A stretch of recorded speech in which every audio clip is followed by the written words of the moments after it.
નમસ્કાર મિત્રો, તમારા બધાનું સ્વાગત છે આપણી આ ચેનલમાં। આજે આપણે એવા પર્વત વિશે વાત કરશું જે હિમાલયથી પણ જૂનો છે। આ પર્વત એવો છે કે આમાં ઘણા બધા રહસ્યો છુપાયેલા છે અને આની સાથે ઘણી બધી પૌરાણિક કથાઓ પણ જોડાયેલી છે।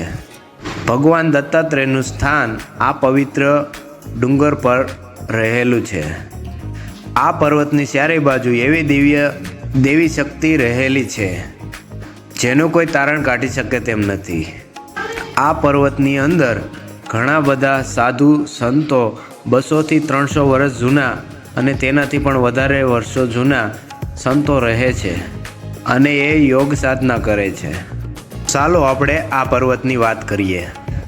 ગુજરાતનું રહસ્યમય મંદિર એવું ગિરનારની વાત કરશું અને આપણે જાણશું તેના ઇતિહાસ વિશે અને રોચક તથ્યો વિશે।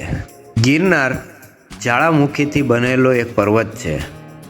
ગિરનાર ગુજરાતના જૂનાગઢ જિલ્લામાં 5 કિલોમીટર અંદર આવેલું આ પર્વત છે। અહીંયા ગિરનારની સાથે બીજા 5 પર્વત આવેલા છે। ગિરનારના પગથિયા 9999 છે। આ પર્વતના કુલ 5 શિખર છે। ગુરુ ગોરખની 3600 ફૂટ, અંબાજીની 3300 ફૂટ, ગૌમુખીની 3120 ફૂટ, જૈન મંદિરની 3000 ફૂટ અને માલી પરબની 1800 ફૂટ ઊંચાઈ છે। આ પર્વત ઉપર 84 સાધુ અને નવનાથ બિરાજમાન છે। પૌરાણિક ગ્રંથોમાં ગિરનારને રૈવત, રૈવતક, કુમુદ, રૈવતાચલ અને જૈન ધર્મમાં ઉજ્જૈન પર્વતના નામથી ઓળખાય છે।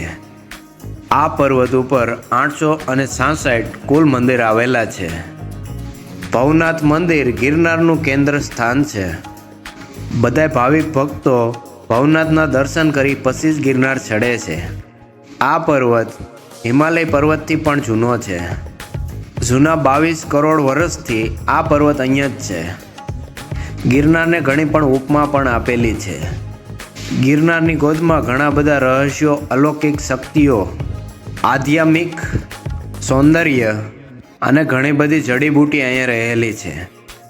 અહીંયા સિદ્ધ સાધુઓ, અઘોરીઓ અને નાગા સાધુઓનો જગ્યાઓ છે અને આ લોકો અહીંયા તપસ્યા કરે છે, એટલા માટે આ સાધુનું પિયર પણ કહેવાય છે।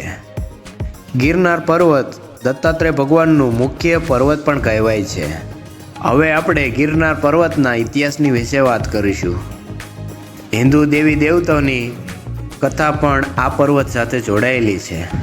મહાભારતમાં પાંડવની કથા, કૃષ્ણની કથા, રામાયણની કથા, હનુમાનની કથા અને પુરાણોમાં સાપતા મુસ્કંદ કથા, રેવતી કથા, ભૂત પ્રેતની સાથે સંબંધિત કાલી મહાકાલી કથા, પાંડવ ગુફા અને કાલિકા અને સતી અનસૂયાની સાથે સંબંધિત ઘણી બધી કથાઓ આ પર્વત સાથે જોડાયેલી છે। ગિરનારની ઉપર દેવી પાર્વતી અંબાજીના નામે ઓળખાય છે અને બિરાજમાન છે।